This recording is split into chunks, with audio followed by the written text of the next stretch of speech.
मौजूदा एनडीए सरकार में चंद्रबाबू नायडू और नीतीश कुमार कितने महत्वपूर्ण हैं, ये सबको पता है और यही वजह है कि दोनों की तस्वीरें कई मौकों पर प्रधानमंत्री नरेंद्र मोदी और अमित शाह के साथ दिखाई पड़ जाती है। उसमें भी चंद्रबाबू नायडू कुछ ज्यादा ही दोनों शीर्ष नेताओं के साथ दिख पड़ते हैं। मगर सवाल ये है कि क्या इन दोनों लोगों का साथ में तस्वीर खिंचवाना ये साबित करता है कि सरकार में सब कुछ ठीक चल रहा है? क्या ये मान ले कि प्रधानमंत्री नरेंद्र मोदी और गृह मंत्री अमित शाह के कामों से खुश होकर ही नायडू और नीतीश कुमार इनके साथ बने हुए हैं?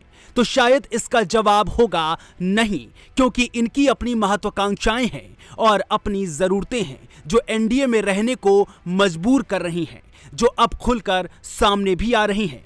दरअसल चंद्रबाबू नायडू और नीतीश कुमार को मोदी के नेतृत्व वाली एनडीए सरकार के पहले बजट से बड़ी उम्मीदें हैं। इसे लेकर दोनों नेताओं ने अपनी विश लिस्ट वित्त मंत्री को भेज दी है। टीडीपी और जेडीयू की ओर से कथित तौर पर 23 जुलाई को पेश होने वाले बजट 2024 से पहले 5.7 अरब डॉलर यानी करीब 48,000 करोड़ रुपए की मांग भेजी गई है। रॉयटर्स की रिपोर्ट में सोर्सेस के हवाले से ये कहा गया है कि आंध्र प्रदेश और बिहार ने प्रधानमंत्री नरेंद्र मोदी के नेतृत्व वाली एनडीए सरकार के सामने कई मांगे रखी हैं। इनमें दोनों राज्य केंद्र से बुनियादी ढांचे पर खर्च के लिए आवंटित बिना शर्त वाले लॉन्ग टर्म लोन को करीब दोगुना करते हुए 1 लाख करोड़ रुपए करने की मांग कर रहे हैं। हालांकि द न्यूज 15 इस दावे की पुष्टि नहीं करता है। एक निजी न्यूज चैनल के मुताबिक एक अन्य रिपोर्ट में भी इसी तरह की मांगों के बारे में बताया गया है। ब्लूमबर्ग के अनुसार चंद्रबाबू नायडू ने अकेले ही 1 लाख करोड़ रुपए यानी 12 अरब डॉलर से अधिक की वित्तीय सहायता की मांग की है।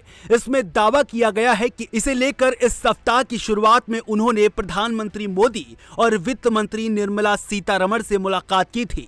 गौरतलब है कि हाल ही में हुए लोकसभा चुनाव में टीडीपी जेडीयू दोनों किंग मेकर की भूमिका में सामने आए हैं और नई गठबंधन सरकार में 16 सांसद चंद्रबाबू नायडू की पार्टी के, जबकि 12 सांसद नीतीश कुमार की पार्टी जेडीयू के शामिल हैं।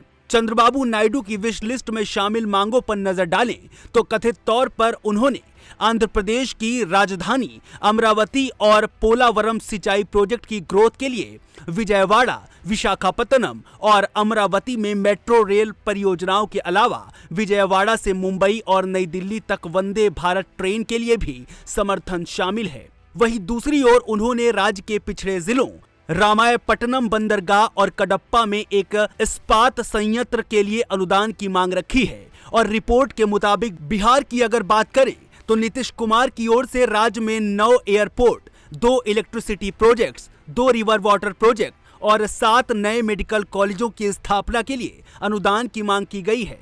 यहां बता दें कि इस साल 1 फरवरी को संसद में पेश किए गए अंतरिम बजट के दौरान सरकार ने कैपिटल इन्वेस्टमेंट के लिए राज्यों को विशेष सहायता योजना के तहत करीब 1.3 लाख करोड़ रुपए आवंटित किए हैं। इसमें से आधी रकम कुछ आर्थिक सुधारों को लागू करने की शर्त पर आवंटित की गई थी।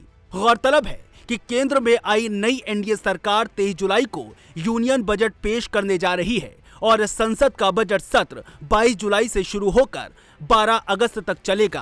फिलहाल नायडू और नीतीश की इस मांग को इतना हल्के में लिए जाना नहीं चाहिए, क्योंकि दोनों ही नेताओं पर विपक्षियों की बहुत कड़ी नजर बनी हुई है।